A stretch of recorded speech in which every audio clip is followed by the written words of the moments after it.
Պարոն Ղազարյան, կարող են վարակները, նույն գրիպի վարակը կամ թեկուզ COVID առաջացնել երկարաժամկետ հետևանքներ, որոնք իրենց հերթին կարող են հանգեցնել օրինակ հոգեկան ինչ-որ խնդիրների, ազդել հոգեկան առողջության վրա։ Սեռականի մասին արդեն խոսեցինք։ Երկարատև COVID-ի ժամանակ հարուցիչը այո կարող է պահպանվել օրգանիզմում եւ պատճառ հանդիսանալ մի շարք նյարդային, սիրտանոթային համակարգի կողմից տարբեր բարդությունների զարգացման, մնացորդային երևույթների առաջացման, կարող է վնասել լյարդը, երիկամները, կարող է բերել նաեւ թույլ տարեց անձանց մոտ մենտալ հոգեկան ֆունկցիայի խանգարման, տարբեր հիպոխոնդրիկ ցնորազառնցանքային իրավիճակների։ Այո, քանի որ հարուցիչը կարող է թափանցել հեմատոենցեֆալիկ բարիերը, այսինքն անցնել ուղեղ ողնուղեղային տարածություն,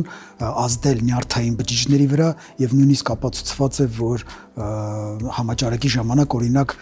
մինչև 8% դեպքերում էնցեֆալիտի երևույթներ են նկարագրվել հոսպիտալացված պացիենտների շրջանում։ Հարուցիչը կարող է նաև ազդել հիպոթալամուսի բջիջների վրա, բերել գոնադոտրոպ այդ ռելիզինգ կոչված այդ խթանիչ սեռական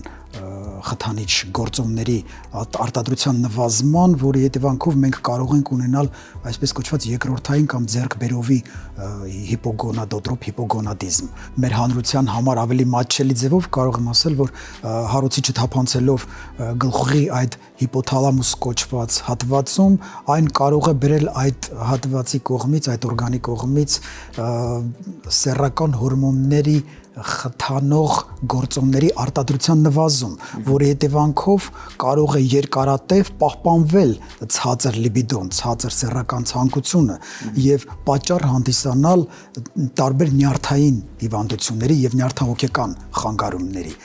Արատավոր օղակի ձևով այն կարող է պատճառ հանդիսանալ անձի մոտ տարբեր նյարդաբանական եւ հոգեբանական շեղումների։